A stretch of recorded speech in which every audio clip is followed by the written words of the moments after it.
ನಮಸ್ಕಾರ, ನೀವು ನೋಡ್ತಾ ಇದ್ದೀರಾ ಸುದ್ದಿ ಸಮಯ ನ್ಯೂಸ್ ಚಾನಲ್. ಇದು ಲೋಕಲ್ ಎಕ್ಸ್ಪ್ರೆಸ್. ನಾನು ಮಹರುದ ಡಾಕುಳಿಗೆ, ವರದಿಗಾರ ಮತ್ತು ನಿರೂಪಕ. ಮತ್ತೆ ಒಂದಿಷ್ಟು ಹೊಸ ಸುದ್ದಿಗಳನ್ನು ತೆಗೆದುಕೊಂಡು ನಾವು ನಿಮ್ಮ ಮುಂದೆ ಬರ್ತಾ ಇದ್ದೀವಿ. ಈ ದಿನದ ಪ್ರಮುಖ ಹೆಡ್ಲೈನ್ಸ್ಗಳನ್ನು ನೋಡ್ಕೊಂಡು ಬರೋಣ. ಅಂಗನವಾಡಿ ನೇಮಕಾತಿಯಲ್ಲಿ ದೂರು ಬಂದಿದ್ದು ತನಿಖೆಗೆ ಆದೇಶ ಮಾಡಿದ್ದೇನೆ. ಜಿಲ್ಲಾಧಿಕಾರಿಗಳ ನೇತೃತ್ವದಲ್ಲಿ ತನಿಖೆ ನಡೀತಾ ಇದೆ. ತನಿಖಾ ವರದಿ ಬಂದ ಮೇಲೆ ಸಂಬಂಧಪಟ್ಟವರ ಮೇಲೆ ಕ್ರಮ ಆಗುತ್ತೆ.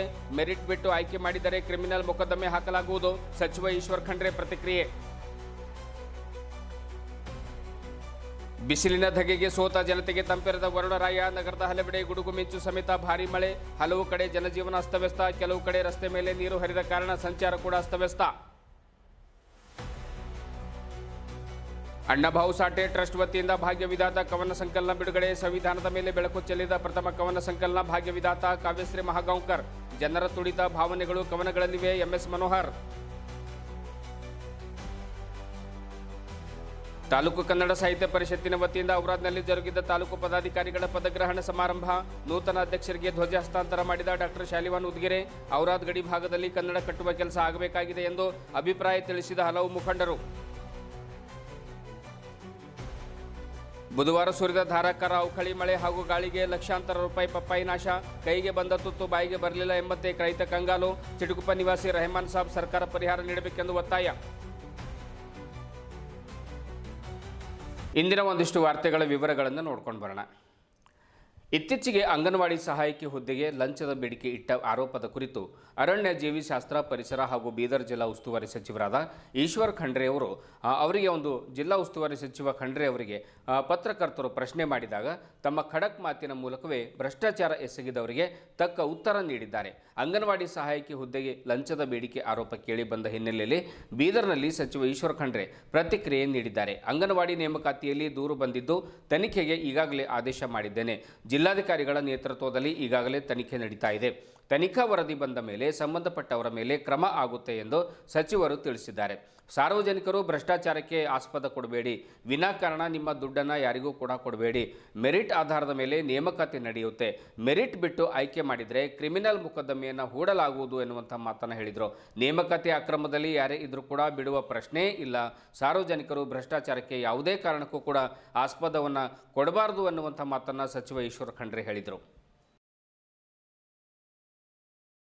ಪಟ್ಟವರ ಮೇಲೆ ಕ್ರಮ ಆಗ್ತದೆ. ಭ್ರಷ್ಟಾಚಾರಕ್ಕೆ ನೀವು ಆಸ್ಪದ ಕೊಡಬೇಡಿ. ಯಾರೋ ಬರ್ತಾರೆ, ಮೆರಿಟ್ ಆಧಾರದ ಮೇಲೆ ಆಯ್ಕೆ ಆಗ್ತದೆ.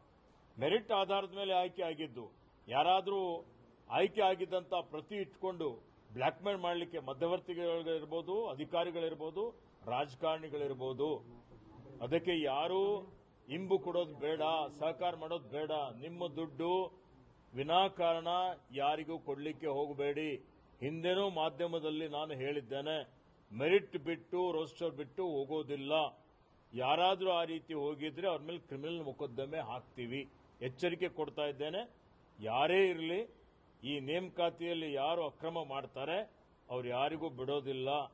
ಅಕ್ರಮ ಮಾಡಿದಂಥದ್ದು ಸರ್ಕಾರದ ಗಮನಕ್ಕೆ ಬಂದರೆ ಅವ್ರ ಮೇಲೆ ಕ್ರಿಮಿನಲ್ ಮೊಕದ್ದಮೆ ಹಾಕ್ತೀವಿ. ಅದಕ್ಕೆ ವಿನಂತಿ ಏನು ತಮ್ಮ ಮುಖಾಂತರ ಅಂದರೆ, ಸಾರ್ವಜನಿಕರು ಮತ್ತು ಯಾರ್ಯಾರು ಈಗ ಆಯ್ಕೆಯಲ್ಲಿ ಈಗ ಭಾಗವಹಿಸಿದ್ದಾರೆ ಅವ್ರು ಯಾರು ಯಾವುದೇ ಆಮಿಷಕ್ಕೆ ಒಳಗಾಗಬೇಡಿ, ಭ್ರಷ್ಟಾಚಾರಕ್ಕೆ ಸಹಕಾರ ಮಾಡಬೇಡಿ. ಇದು ನನ್ನ ವಿನಂತಿ. ನಗರದ ಹಲವು ಕಡೆಗಳಲ್ಲಿ ಗುಡುಗು ಮಿಂಚು ಸಮೇತ ಭಾರೀ ಮಳೆಯಾಗಿದೆ. ಬೆಳಿಗ್ಗೆಯಿಂದ ಧಗಧಗ ಎಂದು ಗರಂ ಆಗಿ ಕುದಿಯುತ್ತಿದ್ದ ಭೂಮಿಗೆ ವರುಣರಾಯ ತಂಪೆರೆದಿದ್ದಾನೆ. ನಗರದ ಕೆಲವು ಕಡೆಗಳಲ್ಲಿ ಮಳೆ ಬಿದ್ದ ಪರಿಣಾಮವಾಗಿ ಕಾಲುವೆಗಳಲ್ಲಿ ನೀರು ಹರಿದು ಹಾಗೂ ರಸ್ತೆ ಮೇಲೆ ನೀರು ನಿಂತು ಕೆಲಕಾಲ ಸಂಚಾರ ಅಸ್ತವ್ಯಸ್ತವಾಗಿದೆ. ಮಳೆಗೆ ಕೆರೆಯಂತಾದ ನಗರದ ಕೆಲ ರಸ್ತೆಗಳಲ್ಲಿ ಜನರಿಗೆ ಓಡಾಟದ ತೊಂದರೆಯಾಗಿದೆ. ಔರಾ ತಾಲೂಕಿನಲ್ಲಿ ಕೆಲವು ಕಡೆಗಳಲ್ಲಿ ಮಳೆಗೆ ಮರದ ಕೊಂಬೆಗಳು ಮುರಿದು ಬಿದ್ದಿವೆ. ದಿಢೀರನೆ ಮೋಡ ಕವಿದ 10 ನಿಮಿಷದಲ್ಲಿಯೇ ಮಳೆ ಸುರಿದು ರಸ್ತೆಗಳು ಜಲಾವೃತವಾಗಿವೆ. ಒಟ್ಟಾರೆಯಾಗಿ ಜಿಲ್ಲೆಯ ಹಲವು ತಾಲೂಕುಗಳಲ್ಲಿ ಭಾರೀ ಮಳೆಯಾಗಿದೆ. ಬೆಂಕಿಯಂತಹ ಧಗೆಯಿಂದ ಸೋತ ಜೀವಗಳಿಗೆ ವರುಣರಾಯ ತಂಪೆರೆದು ಆಹ್ಲಾದಕರ ವಾತಾವರಣ ನಿರ್ಮಿಸಿದ್ದಂತೂ ನಿಜ. ಈ ಒಂದಿಷ್ಟು ವಿಜುವಲ್ಸ್ಗಳನ್ನು ಬನ್ನಿ ನಾವು ನೋಡ್ಕೊಂಡು ಬರೋಣ.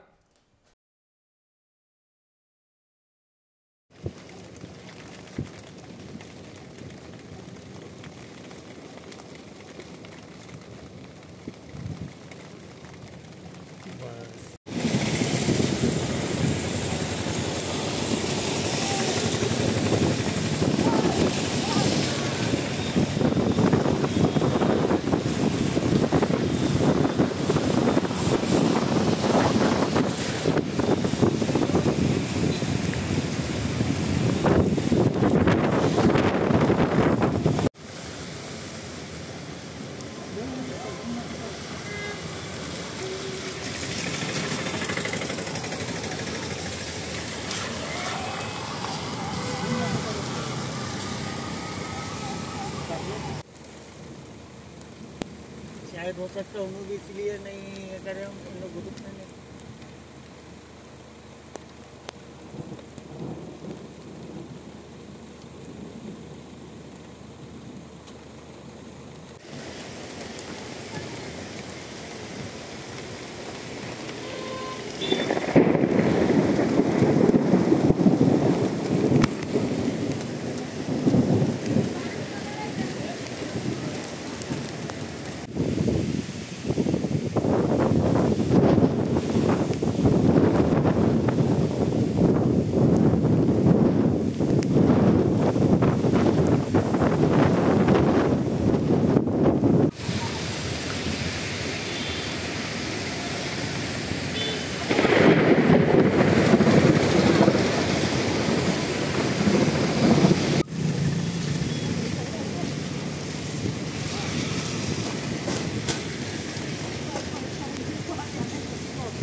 ಡಾಕ್ಟರ್ ಬಾಬಾ ಸಾಹೇಬ್ ಅಂಬೇಡ್ಕರ್ ಅವರು ಪರಕಾಯ ಪ್ರವೇಶವನ್ನು ಮಾಡಿ ಭಾರತದ ಕೋಟಿ ಕೋಟಿ ಜನರ ಮನಸ್ಸು ಅರ್ಥ ಮಾಡಿಕೊಂಡು ರಚಿಸಿದ ಸಂವಿಧಾನ ಕುರಿತು ರಚನೆಯಾದ ಕವನ ಸಂಕಲನವೇ ಭಾಗ್ಯವಿಧಾತ. ಇದನ್ನು ಪ್ರಪ್ರಥಮ ಬಾರಿಗೆ ಅರ್ಥಪೂರ್ಣವಾಗಿ MS ಮನೋಹರ್ ಅವರು ರಚಿಸಿದ್ದಾರೆ, ಸಂಪಾದನೆ ಮಾಡಿದ್ದಾರೆ ಎಂದು ಹಿರಿಯ ಮಹಿಳಾ ಸಾಹಿತಿ ಕಾವ್ಯಶ್ರೀ ಮಹಾಗಾಂವ್ಕರ್ ತಿಳಿಸಿದರು. ನಗರದ ಮಹಾಲಕ್ಷ್ಮಿ ಸಾಂಸ್ಕೃತಿಕ ಭವನದಲ್ಲಿ ಸಾಹಿತ್ಯ ರತ್ನ ಅಣ್ಣಾಭಾವು ಸಾಠೆ ಸಾಂಸ್ಕೃತಿಕ ಮತ್ತು ಸಾಹಿತ್ಯಿಕ ಲೋಕಮಂಚ್ ಟ್ರಸ್ಟ್ ವತಿಯಿಂದ ಭಾರತದ ಸಂವಿಧಾನದ ಮಹತ್ವ ಸಾರುವಂತಹ ಭಾಗ್ಯವಿಧಾತ ಕವನ ಸಂಕಲನ ಬಿಡುಗಡೆ ಮಾಡಿ ಹಾಗೂ ಸನ್ಮಾನ ಸಮಾರಂಭವನ್ನು ಉದ್ಘಾಟಿಸಿ ಅವರು ಮಾತನಾಡ್ತಾರೆ. ಈ ಕವನ ಸಂಕಲನಗಳಲ್ಲಿ 48 ಸಾಹಿತಿಗಳು ಸಂವಿಧಾನವನ್ನು ಅಧ್ಯಯನ ಮಾಡಿ ಕವನ ರಚನೆ ಮಾಡಿದ್ದಾರೆ. 20 ಜನ ಮಹಿಳಾ ಸಾಹಿತಿಗಳು ಹಲವಾರು ಜನ ಯುವ ಕವಿಗಳಿಗೆ ಸಂವಿಧಾನ ಓದುವಂತೆ ಕವನ ರಚನೆ ಮಾಡುವಂತೆ ಪ್ರೇರೇಪಣೆ ನೀಡಲಾಗಿದೆ. ಬಸವ, ಅಂಬೇಡ್ಕರ ಹಾಗೂ ಗಾಂಧೀಜಿಯವರ ಆಶಯಗಳು ಈ ಕವನ ಸಂಕಲನದಲ್ಲಿವೆ ಎನ್ನುವಂಥ ಮಾತನ್ನು ಕಾವ್ಯಶ್ರೀ ಮಹಾಗಾಂವ್ಕರ್ ಅವರು ಬಹಳ ಮಾರ್ಮಿಕವಾಗಿ ಮಾತನಾಡಿದರು. ಕನ್ನಡ ಸಾಹಿತ್ಯ ಪರಿಷತ್ತಿನ ಮಾಜಿ ಅಧ್ಯಕ್ಷ ಪ್ರೊಫೆಸರ್ ಸಿದ್ದರಾಮಪ್ಪ ಮಾಸಿಮಾಡೆ ಅವರು ಕವನ ಸಂಕಲನ ಬಿಡುಗಡೆಗೊಳಿಸಿ ಮಾತನಾಡುತ್ತಾರೆ. ಸಂವಿಧಾನ ಅರಿತರೆ ನಾವು ಯಾರಿಗೂ ಏಕವಚನದಲ್ಲಿ ಮಾತನಾಡುವುದಿಲ್ಲ. ಅಂತಹ ಅದ್ಭುತ ಕಾನೂನು ಈ ನೆಲಕ್ಕೆ ಅಂಬೇಡ್ಕರ್ ಅವರು ನೀಡಿ ಹೋಗಿದ್ದಾರೆ. ತನ್ಮೂಲಕ MS ಮನೋಹರ್ ಅವರು ಪುಸ್ತಕದ ಮೂಲಕ ಸಂವಿಧಾನ ಜಾಗೃತಿಯನ್ನು ಮಾಡ್ತಾ ಇದ್ದಾರೆ. ಸಂವಿಧಾನ ಕುರಿತ ಭಾಗ್ಯವಿಧಾತ ಪ್ರಥಮ ಕವನ ಸಂಕಲನ ಎಂದರೂ ಅತಿಶಯೋಕ್ತಿ ಏನಲ್ಲ ಎನ್ನುವಂಥ ಮಾತನ್ನು ಹೇಳ್ತಾರೆ. ಪ್ರಾಸ್ತಾವಿಕವಾಗಿ ಸಾಹಿತ್ಯ ರತ್ನ ಅಣ್ಣಾಭಾವು ಸಾಠೆ ಸಾಂಸ್ಕೃತಿಕ ಮತ್ತು ಸಾಹಿತ್ಯಿಕ ಲೋಕಮಂಚ್ ಟ್ರಸ್ಟ್ ಅಧ್ಯಕ್ಷ MS ಮನೋಹರ್ ಅವರು ಮಾತನಾಡಿ, ವ್ಯಕ್ತಿಯ ಬದುಕಿನ ತುಡಿತ, ಭಾವನೆಗಳ ಹೊಯ್ದಾಟ, ವಾದ ವಿವಾದಗಳ ಬಗೆಹರಿಯುವಿಕೆಗೆ ಸಂವಿಧಾನದ ಕಾನೂನು ಬೇಕೇ ಬೇಕು. ವ್ಯಕ್ತಿ ಸಮಸ್ಯೆಗಳನ್ನು ಹೊತ್ತುಕೊಂಡು ಗುಡಿಗುಂಡಾರಗಳಿಗೆ ಹೋದರೂ ಕೂಡ, ಸಂಬಂಧಿಕರ ಹತ್ತಿರ ಹೋದರೂ ಕೂಡ ಒಂದು ದಿನ ಎಲ್ಲರೂ ದೂರ ಸರಿತಾರೆ. ಆದರೆ ಕಾನೂನು, ಸಂವಿಧಾನ ಮಾತ್ರ ಕೊನೆಗೆ ನಮ್ಮ ಕೈ ಹಿಡಿಯುತ್ತದೆ ಎನ್ನುವಂಥ ಮಾತನ್ನು ಹೇಳ್ತಾರೆ. ಸಾಹಿತಿ ಧನರಾಜ್ ತುಡುಮೆ ಪುಸ್ತಕದ ಕುರಿತು ಪರಿಚಯವನ್ನು ಮಾಡಿಕೊಟ್ಟರು. ಆರಂಭದಲ್ಲಿ ಸಂವಿಧಾನದ ಪೀಠಿಕೆಯನ್ನು ಓದಿಸಲಾಯಿತು. ವೇದಿಕೆ ಮೇಲೆ ನಿವೃತ್ತ ಪ್ರಾಚಾರ್ಯ ಡಾಕ್ಟರ್ ದೇವಿದಾಸ್ ತುಮಕುಂಟೆ ಇದ್ದರು. ಕಾರ್ಯಕ್ರಮದಲ್ಲಿ ಶಂಭುಲಿಂಗ್ ವಾಲ್ದೊಡ್ಡಿ, ಟ್ರಸ್ಟ್ ಖಜಾಂಚಿ ಸುಭಾಷ್ ರತ್ನ, ಟ್ರಸ್ಟ್ ಉಪಾಧ್ಯಕ್ಷ ಸುಮಂತ್ ಕಟ್ಟಿಮನಿ, ಕಾರ್ಯದರ್ಶಿ Praveen Chandra M Miraganjkar, doctor Raziya Balabatti, Maruti Bouddhe, Nagashetty Patil Gadgi, Sujata Hosamani, Dileep R, SB Kuchbal, Ashwajit Dandin, doctor Shreya Yashpal, Ramesh Biradar, Manik Nelgi, Mahesh Gornalkar, Roopa Patil ಸೇರಿದಂತೆ ಹಲವರು ಉಪಸ್ಥಿತರಿದ್ದರು. ಇದೇ ಸಂದರ್ಭದಲ್ಲಿ ಹಲವಾರು ಕವಿಗಳನ್ನು ಸನ್ಮಾನಿಸಿ ಗೌರವಿಸಲಾಯಿತು.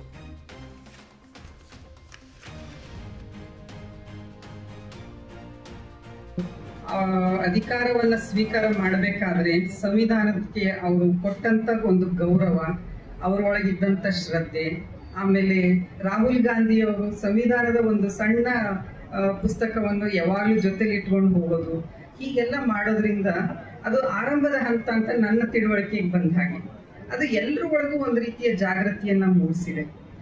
ಈ ಒಂದು 8-10 ವರ್ಷದಲ್ಲಿ ಪ್ರತಿಯೊಬ್ಬರಿಗೂ ಸಂವಿಧಾನದ ಬಗ್ಗೆ ಒಂದಿಷ್ಟು ಜಾಸ್ತಿ ಗಮನ ಹರಿಸಿದ್ದಾರೆ. ನಾವು ಶಾಲೆಯಲ್ಲಿ ಬಾಲ್ಯದಲ್ಲಿ ರೈಟ್ ಟು ಈಕ್ವಾಲಿಟಿ ಅಂತೇಳಿ ಒಂದಿಷ್ಟು ಬಾಯ್ಪಾಠ ಮಾಡಿದ್ದೇನೋ ನೆನಪಿದೆ ನನಗೆ. ಅದು ಅಷ್ಟು ಸಾಲದದು, ಅದು ದಿನನಿತ್ಯದ ಆಗ್ಬೇಕು. ಆ ಪ್ರಕ್ರಿಯೆ ದಿನನಿತ್ಯ ನಡೆದಾಗ ಏನಾಗುತ್ತೆ, ಅದು ಮನಸ್ಸಿನೊಳಗೆ ಕೂತ್ಕೊಳ್ಳುತ್ತೆ. ಹೇಗೆ ನಮ್ಮ ರಾಷ್ಟ್ರಧ್ವಜ, ರಾಷ್ಟ್ರ ಗೀತೆ ಇದೆಯೋ ಅದೇ ರೀತಿ ಸಂವಿಧಾನದ ಬಗ್ಗೆ ಒಂದು ಜ್ಞಾನವನ್ನ ಮಕ್ಕಳಿಗೆ ಕೊಡೋದ್ರ ಬಗ್ಗೆ ಮನೋಹರ್ ಅವರು ತಮ್ಮ ಪ್ರಾಸ್ತಾವಿಕ ಮಾತಿನಲ್ಲಿ ಹೇಳಿದ್ರಲ್ಲ, ಆ ರೀತಿ ನಡೆದಾಗ ಮಾತ್ರ ಅದು ಸಾರ್ಥಕತೆಯನ್ನ ಪಡೀಲಿಕ್ಕೆ ಸಾಧ್ಯ ಇದೆ. ನಮ್ಗೆ ಅಂಬೇಡ್ಕರ್ ಅಂತ ನಮ್ಗೆ ಅಧ್ಯಯನ ಮಾಡ್ಲಿಕ್ಕೆ ಹಚ್ಚಿದ್ದಾರೆ. ಯಾಕಂದ್ರೆ ಕಾವ್ಯ ರಚನೆ ಮಾಡಬೇಕಾದ್ರೆ ಒಬ್ಬ ವ್ಯಕ್ತಿ ಮೇಲೆ ನಾವು ಕವಿತೆ ಬರೀಬೇಕಾದ್ರೆ, ಯಾವುದೇ ಒಂದು ವಿಷಯದಲ್ಲಿ ಕವಿತೆ ಬರೀಬೇಕಾದ್ರೆ ಯಾವುದೇ ಒಂದು ಮಗ್ಗಲು ಓದ್ಕೊಂಡು ಕಾವ್ಯ ಬರಲಿಕ್ಕೆ ಆಗೋದಿಲ್ಲ.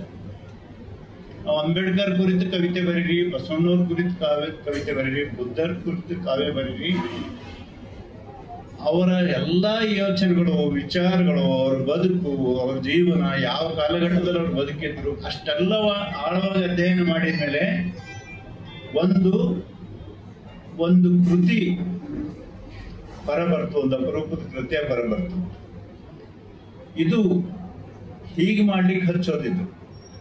ಇವ್ರೇನು ರಚನೆ ಮಾಡಿದರೆ ಆ ಒಳಗಿನ ವಿಷಯ ವಸ್ತು ಬಗ್ಗೆ ಮೊದಲೇ ಚರ್ಚೆ ಆಗ್ಯದ. ಅದು ಮನೋರು ಬಹಳ ಇವರು ನಮ್ಮ ಕಾವ್ಯಶ್ರೀ ಅವರು ಹಾಸ್ಯವಾಗಿ ಹೇಳಿದ್ರು, ನಾ ಪುಸ್ತಕ ಓದ್ತಾ ಇದ್ರೆ ಓದ್ಲಿಕ್ಕೆ ಕೊಡ್ಲಿಲ್ಲ ಮನೋರವ್ರು, ಯಾಕಂದ್ರೆ ವಿಷಯದ ಬಗ್ಗೆ ಮಾತಾಡ್ಬಿಟ್ರೆ ದಂಡಾದವ್ರು ಏನ್ ಮಾತಾಡ್ಬೇಕು ಅಂತ ಹೇಳಿದ್ರಲ್ಲ. ಹಂಗೆ ತಡಮಾಡ ಅಧ್ಯಯನ ಮಾಡಿದವೇನು ಅಂತ ಪ್ರಿಯಾಂಬಲು ಕೂಡ ಎಲ್ಲಿ ಓದಿಸ್ತಿದ್ದಿಲ್ಲ ಶಾಲೆ ಒಳಗೆ. ನನ್ನ ರಾಜ್ಯ ಸರ್ಕಾರಕ್ಕೆ ಅಭಿನಂದನೆ ಹೇಳ್ಬೇಕು. ಈ ಸರ್ಕಾರ ಬಂದ ಮೇಲೆ ಪ್ರತಿ ಶಾಲೆ ಕಾಲೇಜಲ್ಲಿ ಮೊಟ್ಟ ಮೊದಲು ಸಂವಿಧಾನ ಪ್ರಿಯಾಂಬಲ್ ಓದಿದ ಮೇಲೆನೆ ಉಳಿದ ಚಟುವಟಿಕೆಗಳು ಪ್ರಾರಂಭ ಆಗ್ತವೆ. ಸೊ ಆವಾಗ ಪ್ರತಿ ಮಗುವಿಗೂ ಕೂಡ ಪ್ರಿಯಾಂಬಲ್ ಬಗ್ಗೆ ಓದುವಂತ ಒಂದು ಸಾಮರ್ಥ್ಯ ಬಂತು.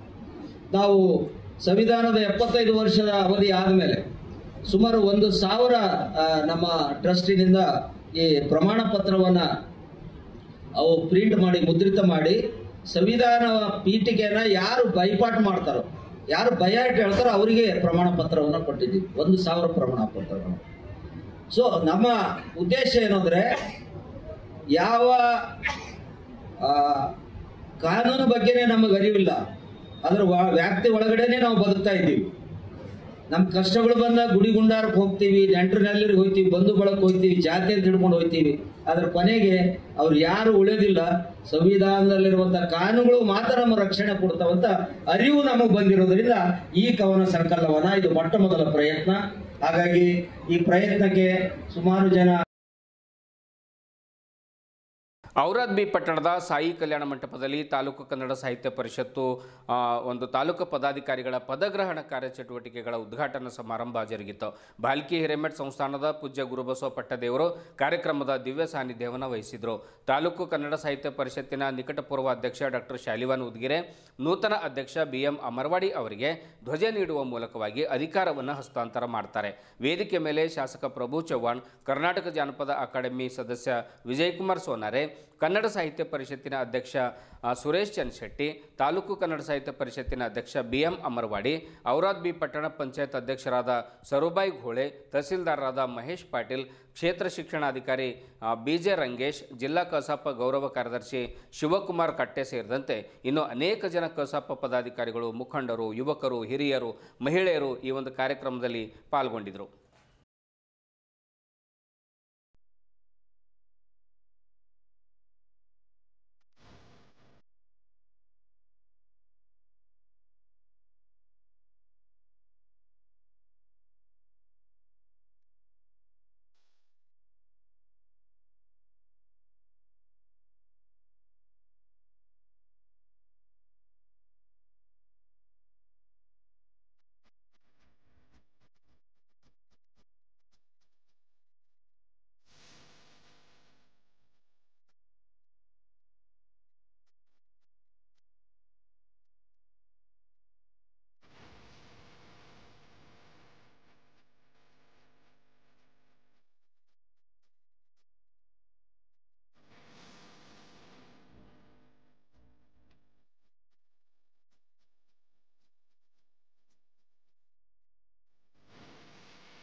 ಬುಧವಾರ ಬೀಸಿದ ಅವಕಳಿ ಗಾಳಿ ಮಳೆಗೆ ಹೊಲದಲ್ಲಿ ಬೆಳೆದ ಲಕ್ಷಾಂತರ ರೂಪಾಯಿ ಪಪ್ಪಾಯಿ ನಾಶವಾಗಿದೆ.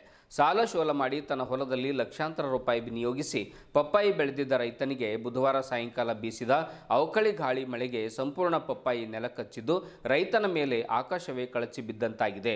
ಚಿಡುಗುಪ್ಪ ನಿವಾಸಿ ರೆಹಮಾನ್ ಸಾಬ್ ತಲಾಬ್ ವಾಲೆ ಎಂಬ ರೈತರು ತನ್ನ ಸುಮಾರು 18 ಎಕರೆ ಹೊಲದಲ್ಲಿ ಪಪ್ಪಾಯಿ ಗಿಡಗಳನ್ನು ಅವರು ಬೆಳೆಸಿದ್ರು. ಇನ್ನೇನೋ ಬೆಳೆ ಕೈಗೆಟುಕುತ್ತದೆ ಎಂಬ ಭರವಸೆಯಿಂದ ಇರುವಾಗಲೇ ತಾಲೂಕಿನಲ್ಲಿ ಬೀಸಿದ ಬಿರುಗಾಳಿ ಮತ್ತು ಅವಕಳಿ ಮಳೆಗೆ ರೈತನ ಹೊಲದಲ್ಲಿನ ಪಪ್ಪಾಯಿ ಗಿಡಗಳು ಸಂಪೂರ್ಣವಾಗಿ ನೆಲಕಚ್ಚಿವೆ. ಲಕ್ಷಾಂತರ ರೂಪಾಯಿ ಬೆಳೆ ಹಾನಿಯಾಗಿದ್ದು ಸರ್ಕಾರ ಪರಿಹಾರವನ್ನು ನೀಡಬೇಕು ಎನ್ನುವಂತಹ ಮನವಿಯನ್ನು ರೆಹಮಾನ್ ಸಾಬ್ ಅವರು ಮಾಡಿದ್ದಾರೆ.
नाम बोलो तुम्हारा? रहमान साहब सुड़गुप्पा तालाब वाले। यहाँ पे जो है ना एक 10 एकड़ का प्लॉट, 8 एकड़ का प्लॉट, यहाँ पे जो है ना कल हवा से 5 बजे गिर गए कल। फिर जो है ना हमारी रिक्वेस्ट है सरकार से, देख के इसके पंचनामा वगैरह करा के क्या उसका मुआवजा क्या सहायता होती है देखे जो है ना ये करिए। बहुत बड़ा प्लॉट जो है ना 10 लाख रुपए का नुकसान हो गया है। क्या है प्लांट में, क्या डाले से है? पपई है, पपई है, पपई का प्लॉट है। बहुत बड़े नुकसान हो गए। तो इसमें जो है ना 70% सभी गिरीज गए, कुछ भी प्लॉट है नहीं जिंदा। 8 एकड़ प्लॉट है, सर्वे नंबर 62 सुड़गुप्पा। ಇದುವರೆಗೂ ಸುದ್ದಿ ಕೊಟ್ಟಿರುವ ನಾನು ಮಹರ್ದೊಡ್ಡ ಅಕುಳಗಿ. ಮತ್ತೆ ಮುಂದಿನ ವಾರ್ತೆಗಳೊಂದಿಗೆ ಭೇಟಿಯಾಗೋಣ. ವಂದನೆಗಳು.